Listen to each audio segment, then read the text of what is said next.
सात संगत जी, प्यार से कहना धन निरंकार जी।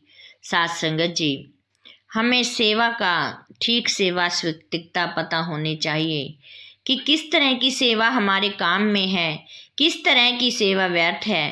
प्यारी सात संगत जी, दासी एक पुराने समय की एक रचना रखेगी आपके सामने। प्यारी सात संगत जी, बहुत ही पुराने समय में तपस्विनी राब्या का नाम बहुत ही सम्मान से, इज्जत से लिया जाता था। प्यारी सात संगत जी, राब्या का जन्म टर्की में हुआ था। उनका जीवन बहुत ही कष्टों में बीता। बचपन में ही माता पिता का देहांत हो गया।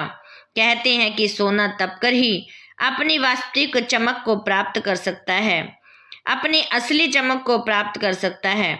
राब्या के कष्टों ने उन्हें परमात्मा की ओर आकर्षित किया और प्रभु की कृपा उन पर हुई। प्यारी सात संगत जी, प्रभु पर उनके अटल विश्वास ने उनके जीवन पथ के सब कांटे हटा दिए। सात संगत जी, एक बार दो विश्वासी ही पुरुष उनके दर्शनार्थ चले गए। राब्या के पास तक पहुंचते पहुंचते वो भूख से परेशान हो उठे। भूख का समय भी हो रहा था, लेकिन राब्या के पास उस समय मात्र 2 ही रोटियां थी। उनके सामने धर्म संकट उत्पन्न हो गया कि 2 रोटियों में कैसे काम चलाए। महात्मा 2 थे, 2 रोटियों से उनमें एक का भी पेट नहीं भर सकता था। प्यारी सात संगत जी, हुआ यूं कि उसी समय ही एक भूखा भी राब्या के द्वार पर आया और उसने भोजन मांगा। राब्या ने निसंकोच होकर वे दोनों रोटियां उस भिखारी को दे दी। रोटियां लेकर भिखारी चला गया, लेकिन वे दोनों महात्मा सोचने लगे कि यह कैसा मजाक है।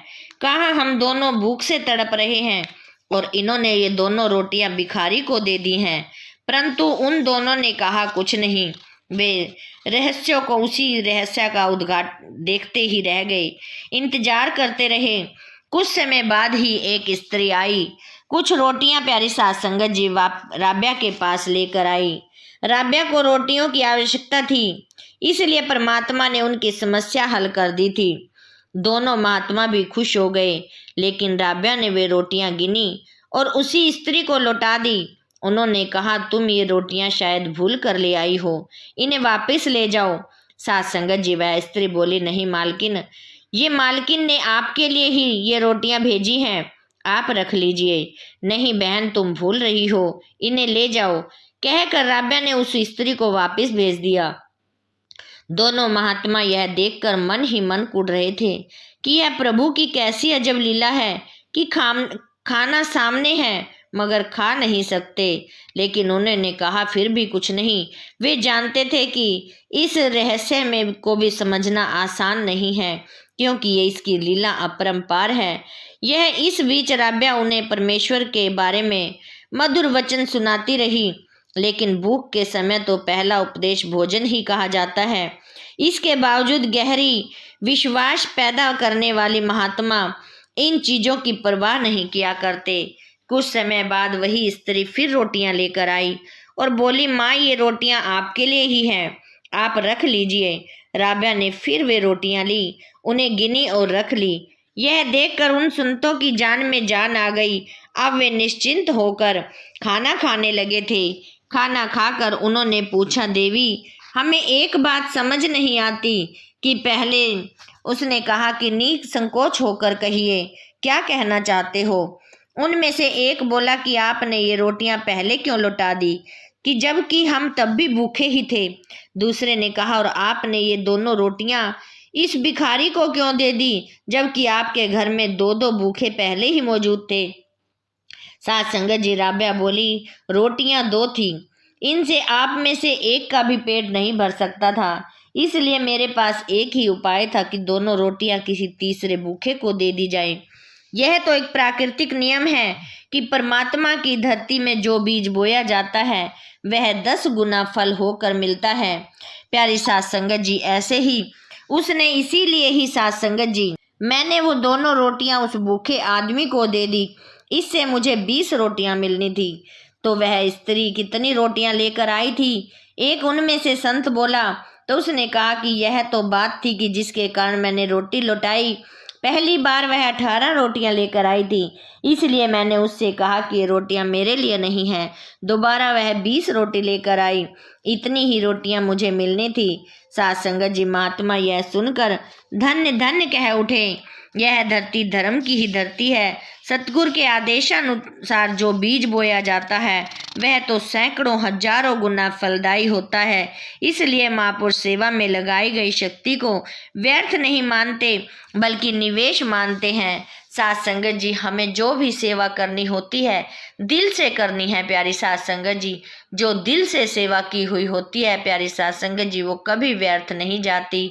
भले ही प्यारी साथ संगत जी हम समागम पर लगाएं, भले ही हम कहीं भवन निर्माण में लगाएं, भले ही प्यारी साथ संगत जी किसी गरीब की सेवा करें, कहीं भी प्यारी साथ संगत जी हम सेवा करते हैं तो हम प्यारी साथ संगत जी वहाँ पर एक अच्छे जीवन जीने का पात्र मिल जाता है।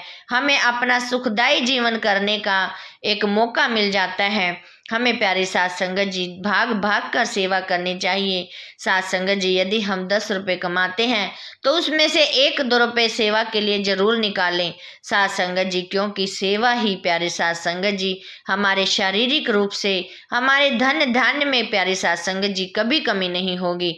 जहाँ पर प्यारे साथ संगत जी तिल फूल सेवा निकलती रहती है तो साथ संगत जी उसके घर के भंडारे भरे रहते हैं, कभी घर में कमी नहीं आती, कभी प्यारी साथ संगत जी कोई खाने पीने में कमी नहीं आती, उसके अपने आप ही कर्म बनते चले जाते हैं।